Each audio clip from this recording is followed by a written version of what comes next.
Bonjour. Aujourd'hui, je vais vous parler de la planète Saturne et de ses cycles. Donc, j'ai Laetitia avec moi qui justement se posait des questions sur cette fameuse planète. Bonjour Oui, Laetitia. alors bonjour Axel. C'est vrai qu'on entend beaucoup de choses à propos de Saturne et ses cycles, dont on dit que Saturne est maléfique. Oui, alors en fait, Saturne, alors dans l'astrologie traditionnelle, donc Saturne est surnommé le grand maléfique. À côté, il y avait Mars, le petit maléfique, Jupiter, le grand bénéfique, et Vénus, la petite bénéfique. Donc, on va vraiment s'attarder là-dessus. Alors, pourquoi le grand maléfique? À l'époque, on pensait que quand Saturne passait dans le ciel, il arrivait que des malheurs, c'était vraiment difficile. Bon, l'astrologie moderne a revu ça, a eu une autre interprétation beaucoup plus réaliste de Saturne. En fait, déjà pour situer Saturne. Saturne, c'est, donc le dieu romain du temps, puisqu'il fait allusion donc à Chronos. Saturne est là, en fait, pour comment dire? Les transits de Saturne sont là pour nous responsabiliser. Donc c'est la planète de la responsabilité et ce n'est pas toujours facile, en fait, je veux dire de se responsabiliser, de grandir, en fait. C'est quelque part la planète du sevrage. Donc, donc c'est en cela elle était mal perçue. Mais avant tout, Saturne est là pour nous permettre de grandir, pour évoluer. Avec Saturne, on doit toujours lâcher des choses derrière soi.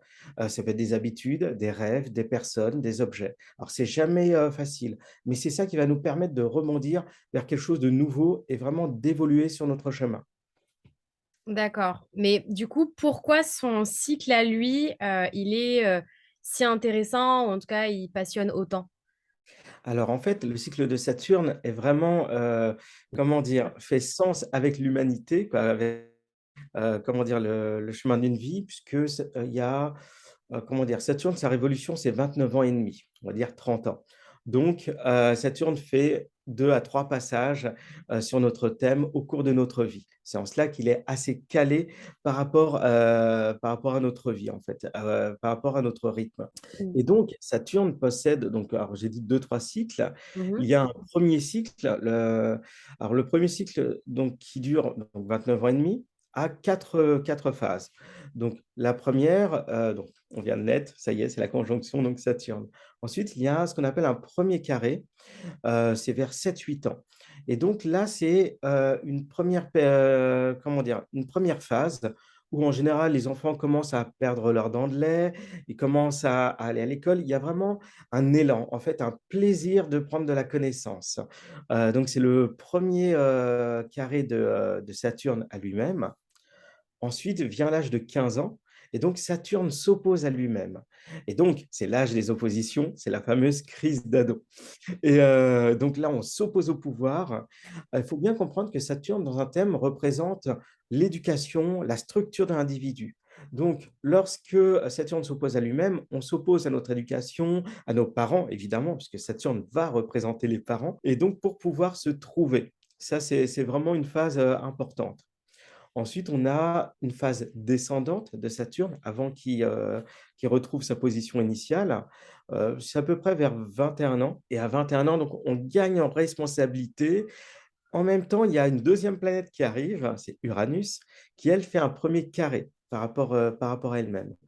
Le premier carré d'Uranus nous donne, une envie de liberté, juste au moment où Saturne nous permet une plus grande responsabilité. Donc là, c'est vraiment l'âge des 21 ans des 21 ans, c'est vraiment un passage, c'est pas pour rien que c'était l'âge de la majorité pendant longtemps. Alors, certains, parents diront: «Ouais, moi, à 21 ans, mon ado, il faut rien, j'ai pas encore vu la responsabilité». Oui, effectivement, ça dépend des personnes, hein. Saturne Mmh. va être plus ou moins, présent selon les thèmes des personnes. Mais en général, c'est une première phase qui est assez intéressante, l'âge des 21 ans. Et ensuite, la fin du cycle de Saturne, donc de son premier cycle, c'est là, donc c'est vers 29 ans et demi, 30 ans et là, ça y est, notre éducation est achevée, voilà, on peut commencer vraiment, véritablement notre nouvelle vie. Quoi, une nouvelle vie, je dirais et souvent, c'est soit il y a un mariage, une naissance, comment dire? Des nouveaux projets. On change, alors on peut changer totalement de domaine d'activité, déjà dès ce moment-là, on va créer son entreprise. voilà, on commence à entrer véritablement dans le monde. Ça, c'est l'âge des 30 ans qui est assez important. Ensuite, donc là, on commence ce deuxième cycle de Saturne qui va durer donc jusqu'à l'âge de 58 ans. Deuxième cycle qui est un cycle, là, cette fois-ci de production, hein. Mmh. Le premier carré, donc c'est 37 ans. Donc 37 ans, là encore, on est dans un élan. Donc ça y est, on devient manager, directeur, voilà, on gagne en responsabilité, mais c'est vraiment un mieux, un progrès. On a vraiment des projets. Ensuite, la deuxième opposition, donc deuxième crise d'ado, et là, c'est la crise de la quarantaine, donc 44, 45 ans. Donc, c'est là où, comment dire, tout devient compliqué. Dans le même temps, il y a d'autres planètes qui arrivent, hein, il y a Uranus, entre autres. Donc, c'est vraiment un grand chamboulement. Ça y est, on est vers 44, 45 ans, on ne peut plus dire qu'on est jeune. Mmh Alors, mh. certes, certaine jeunesse d'esprit, mais physiquement, c'est moins cela, en fait. Mmh. Donc c'est vraiment un passage, donc on s'oppose et là encore, ça va être une crise, hein, c'est, la crise de ses valeurs. Donc on essaye de nouveau de se trouver, donc là, on peut plus s'opposer à ses parents, hein, d'une certaine manière, mais c'est On entre se soi et remet soi, en c'est question, ouais. tout à Ouais. fait Mmh. et donc voilà, il y a vraiment un réajustement. Ensuite, on a donc le carré décroissant, donc qui est l'âge de 52 ans. Alors 52 ans, c'est beaucoup plus peinard. Là, on est installé, hein, dans la vie, on est voilà, on a des responsabilités, on commence à préparer la retraite. Très souvent, ça peut être des achats d'immobilier, des plans épargne qui Mmh. commencent, donc c'est vraiment un passage assez amusant et enfin, donc la fin du deuxième cycle, l'âge de 58 ans et 58 ans, alors avant, ça commence à être la retraite, plus maintenant, hein, mais c'est là aussi où, alors déjà, on a une plus grande liberté, dans, comment dire? Dans ses valeurs, quoi. On est plus sous l'autorité de quelqu'un, on n'a plus rien à prouver à personne, en fait. Donc il y Mmh. a vraiment cette liberté-là. En revanche, on commence à être limité par notre corps. Voilà, on n'est plus, même si on est sportif, on ne peut plus faire des kilomètres comme avant, en fait. Donc il y a une diminution physique, mais une amélioration d'un point de vue vraiment, moral, quoi et surtout dans la société, ça y est, on commence à faire partie des seniors. Donc d'un point de vue sociétal, il y a vraiment ce passage-là.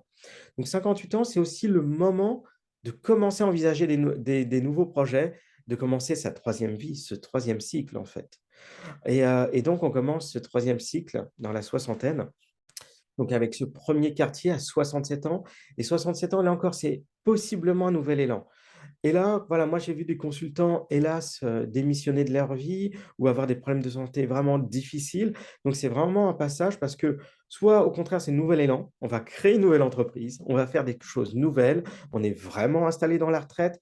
Donc là, on voit les choses totalement différemment, on peut écrire un livre, voilà, il y a ça peut être vraiment une source d'une nouvelle vie très, très intéressante. Mmh. Je dirais pas qu'il ne faut pas louper le coche, on fait ce qu'on peut. Mais sachez que ouais, 67 ans, rien ne s'arrête, bien au contraire. Et ensuite, la dernière opposition de Saturne à lui-même à 74 ans, bah, alors là, je dirais pas que c'est une crise d'ado, quoique, mais il y a aussi un refus de la vieillesse, quoi. Là, là, le corps, on sent vraiment une limitation du corps et ça peut être extrêmement frustrant, extrêmement difficile. Donc, c'est un passage d'acceptation de, ce nouveau corps, comment dire? De cet âge. Donc c'est une crise d'ado, mais différente d'une certaine manière. Mais on est toujours dans l'opposition. Ensuite, bon, j'irai pas plus loin puisque, après donc si ça va être, c'est 80 ans, oui 81 ans. Après ça va être les âges 80 ans, 84 ans, je vais dire ça dépend vraiment des individus. Mais c'est vrai que là, on est dans des dimensions beaucoup plus spirituelles et là, c'est vraiment des périodes de bilan et on invite au bilan et Saturne est là pour cela, en fait. Voilà pour tous ces cycles et en quoi, Saturne s'inscrit dans notre vie. D'accord et du coup, moi, ça m'interroge, du coup, sur est-ce qu'ils nous influencent tous de la même manière? Alors non, pas tout à fait. En fait, alors, les personnes qui sont du signe du Capricorne, puisque le Capricorne est géré par Saturne, donc les Capricornes, les ascendants Capricorne, les gens qui ont une lune dans le signe du Capricorne vont être plus impactés que les autres. Et aussi les personnes qui ont un Saturne qui est très présent dans leur thème, eux vont vraiment coller à ce rythme. Voilà, personnellement, j'ai Saturne très présent dans mon thème et effectivement, je colle vraiment à ce rythme et à ces âges. C'est assez fascinant. Donc, on est tous touchés, hein, clairement, mais après, ça va être plus ou moins fort selon les individus. Et mon conseil, c'est toujours de suivre le mouvement. C'est plus facile à dire parfois qu'à faire ou à vivre, mais suivez le mouvement, voilà, on a un rythme qui nous est indiqué en fait. D'accord. Bah, écoutez, pour moi, c'est très clair, j'avais pas d'autres questions. OK, merci. Alors moi, je dirais simplement pour terminer que, bah, tout ce dont, je viens de dire donc vient d'un livre, donc qui s'appelle Le déroulement du cycle de la vie de Thérèse Casati aux éditions du Rocher.